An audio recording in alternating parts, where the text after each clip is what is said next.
ketidaklanjut atau segera ditindaklanjuti dengan perkara di Pencabulan kemarin. Sebetulnya di 2024 sampai 2026 ini itu kasusnya ini booming dan polisi ini saya mohon, saya selaku kuasa hukum untuk segera proses secara mekanisme penyidikan dengan kitab undang-undang hukum acara pidana. Korban aduan itu ada 8, itu belum dicabut ya, itu salah kalau dicabut. Cuma korbannya itu di win solution. Apa di win solution itu? Bapaknya itu dikasih kerjaan di dalam yayasan, dikasih posisi.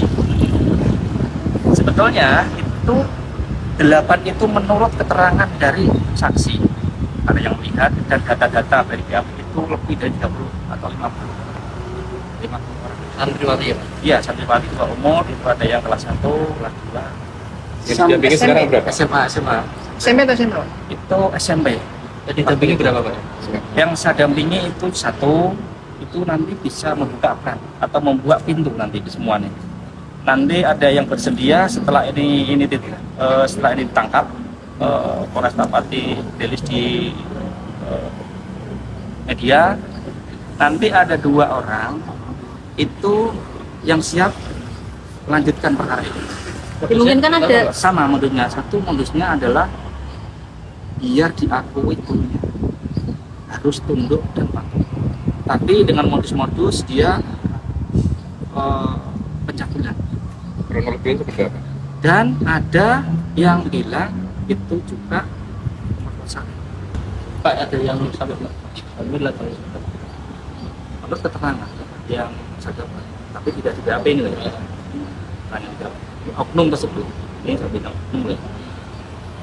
Itu ada hamil 1 orang.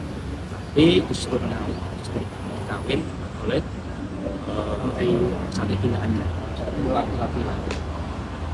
Wow. Menurut data sumber bisa dipertanggungjawabkan pada orang yang Satu orang ini berulang, korban berulang-ulang, atau berulang-ulang itu sudah orang banyak. satu orang berulang-ulang dengan korban juga. Korbannya berbeda-beda, dengan waktu berbeda-beda, tempat berbeda-beda, dengan unsur ancaman.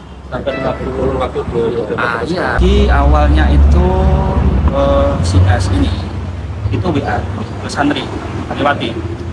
Itu pada jam, barang buktinya ada, WA-nya ada, itu pada jam 12 malam untuk menemani itu. Si korban ini menolak, tetapi diancam. Nah ini ada ancaman, masuk ke ancaman. Kalau masuk ke ancaman ini masuk ke ancamannya seperti apa? Kalau tidak mau, maka saya akan ganti orang lain saya keluarkan. Tohnya korban ini tidak berani dong, karena korban ini adalah kebanyakan anak yatim piatu. Orang tidak punya, sudah dipercayakan orang tua untuk mengasuh kepada yayasan tersebut agar bisa sekolah gratis. Intinya dia, masyarakat atau orang tua itu biar sekolah gratis.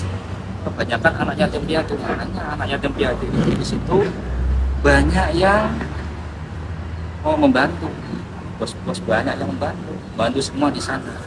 Kejadian ini berulang atau sekali? Pada saat itu berulang-ulang di tahun di 2000 kalau nggak salah. Itu kejadian di Rutan. Sudah 3 tahun ini atau 4 tahun ini. Itu kejadian berulang-ulang, Mas. Kenapa Mas harus bertanya pada saya? Dengan cara apa? Caranya adalah bergantian. Ini yang menjadi catatan penting. Ini saya miris juga. Dalam penyidikan yang saya dengar dari keterangan korban, ada sekali menemani itu dua anak santri. Iya, Santriwati. iya. Dua itu. Di dalam BAP itu saya baca. Saya juga miris kalau saya sampaikan di sini. Itu dilakukan di pondok, Pak? Iya. Menemaninya di pondok ya? Itu ada 2 tempat. Taman Jaya. tadi. Itu ada 2 tempat. Tempat yang pertama adalah waktu itu bangun pondok pesantren. Itu ada PT, ada mas di situ. Koteng. Nah, ada di kantor karyawan. Nah, ada di suatu bangunan baru kan ada rumah untuk bukan basement, rumah kecil tapi rumah itu untuk barang-barang atau untuk kantoran karyawan. Mes. Yang kedua, menurut keterangan korban itu di kamar bersebelah. Nah ini miris nih. Itu bersebelahan dengan kamar istrinya. Nah, makanya itu perlu diungkap. Kalau diungkap oleh penyidik dan jaksa untuk menghadirkan istrinya